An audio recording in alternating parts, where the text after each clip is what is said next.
Tanya dalam waktu 10 menit bertanya kepada paslon nomor urut 1. Kami persilakan. Ya, Pak Anies, Pak Muhaimin, izin saya Galuh dari Sindo News TV.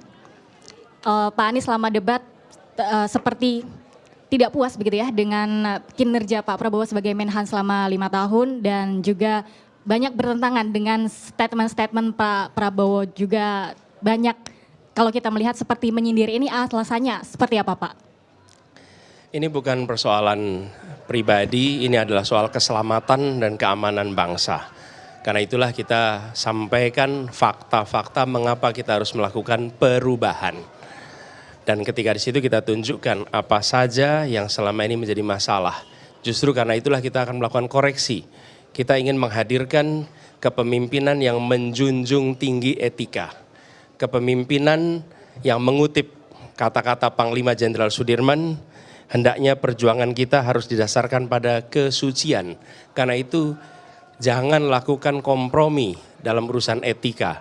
Karena ketika memimpin sebuah mekanisme pertahanan, angkatan perang, maka etika itu menjadi nomor satu. Itulah sebabnya mengapa kami betul-betul memastikan ini harus dijunjung tinggi. Dan kami menyampaikan bahwa ada persoalan selama ini. Kami sampaikan sebagai bagian dari keinginan untuk Republik ini aman. Keinginan dari Republik ini bisa mempertahankan keselamatan setiap keluarga. Jadi ini adalah usaha kita untuk memastikan bahwa keamanan itu nyata.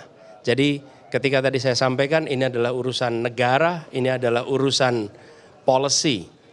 Itulah sebabnya mengapa kami sampaikan gagasan-gagasan tadi. Dan dengan begitu kami percaya rakyat Indonesia nanti bisa menyandingkan, bisa mengambil preferensi, bisa mengambil keputusan mana yang lebih tepat.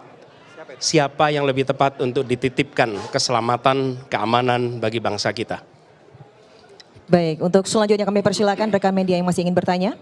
Selamat malam Pak Anies, saya Gi dari era.id. Izin bertanya Pak, tadi itu di dalam debat beberapa kali kan Pak Prabowo mengajak Pak Anies buat ngopi bareng untuk menjabarkan data ya.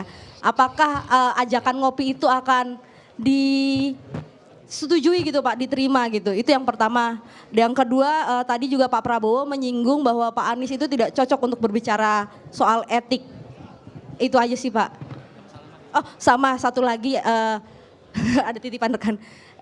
Yang tadi di terakhir apakah Pak Anies sempat bersalaman dengan Pak Prabowo waktu selesai closingan?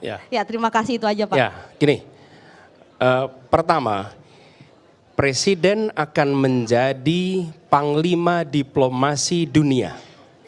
Dan itu artinya berada di forum-forum global menyampaikan pesan Indonesia untuk dunia. Selalu dalam kesempatan-kesempatan seperti itu ada protokolnya. Dan tidak mungkin diberikan kesempatan berbicara berjam-jam untuk menjelaskan. Ada batasannya. Justru kepemimpinan diharuskan bisa menguasai komunikasi. Supaya gagasan bisa disampaikan dalam waktu yang diberikan. Dan ini bukan urusan antara satu pribadi dengan pribadi lain yang harus dijelaskan. Ini adalah forum untuk seluruh rakyat paham. Bukan ngopi di ruang yang tertutup. Jelaskan di forum tadi. Dan sesempit apapun waktu yang diberikan, gunakan untuk menyampaikan. Dan itu semua bisa disampaikan. Saya bicara di berbagai forum global, ya waktunya 1 menit, 2 menit. Tapi saya pernah menyampaikan di depan Sekjen PBB dalam waktu 2 menit. Dan gagasannya kemudian diterima oleh Sekjen PBB. Artinya apa? Ya memang kita harus menggunakan itu. Ini bukan antar pribadi. Jadi saya ingin garis bawahi, ini bukan ngopi bareng ditunjukin data. Keterbukaan di dalam menyampaikan pendapat itu penting. Dan transparansi itu diwujudkan. Bukan dalam bentuk kata-kata. Itu pesan pertama. Jadi ini bukan antar pribadi, tapi justru untuk rakyat Indonesia. Yang kedua,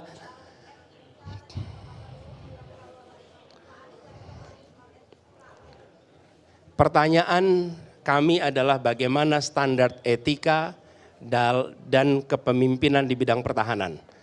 Seperti saya katakan tadi, semakin kompleks organisasi, semakin harus menjunjung tinggi nilai.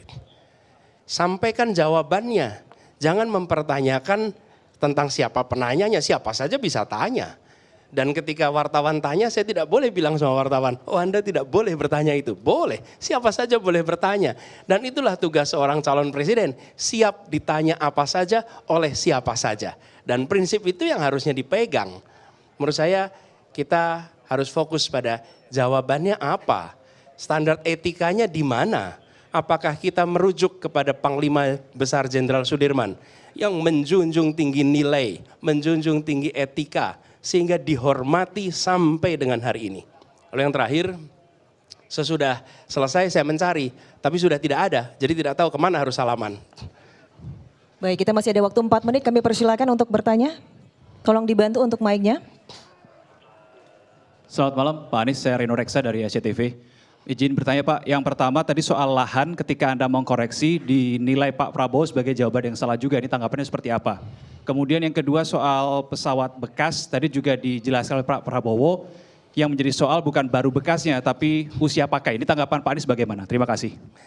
Itu adalah materi yang tadi disampaikan di perdebatan, silakan nanti para pengamat memberikan komentar atas apa yang kami sampaikan di dalam diskusi saat debat tadi. Jadi itu sudah dikatakan, silakan nanti dilakukan penilaian. Tapi yang saya ingin sampaikan dalam kesempatan ini juga, bahwa Indonesia harus kembali hadir di kancah dunia. Indonesia tidak boleh lagi sekedar jadi penonton. Dan kepemimpinan ke depan adalah kepemimpinan yang membuat nilai Indonesia, karya Indonesia, gagasan Indonesia mewarnai dunia. Supaya kita bisa membangun Indonesia lebih baik. Dengan kerjasama internasional, kita ingin kita jadi tuan rumah di negeri sendiri.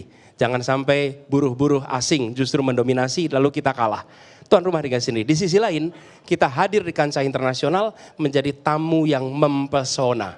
Jadi tuan rumah di negeri sendiri, tamu yang mempesona dan dihormati di kancah internasional. Pesan ini harus disampaikan. Dan ini juga yang menjadi gagasan kita di era global.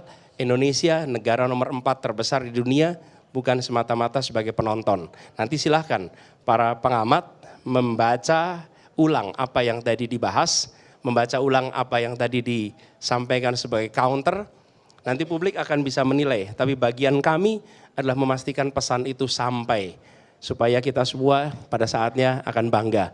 Kita bangga sebagai warga Indonesia, karena warga Indonesia dihormati di tingkat dunia. Itu. Masih diberikan kesempatan satu pertanyaan terakhir. Kami persilakan jika masih ada. Sudah tidak ada? Baik, terima kasih kami ucapkan kepada terima kasih teman-teman semua sudah mereportase kita semua. Semoga ini menjadi forum yang mencerahkan semuanya. Terima kasih semuanya. Assalamualaikum. Waalaikumsalam warahmatullahi wabarakatuh.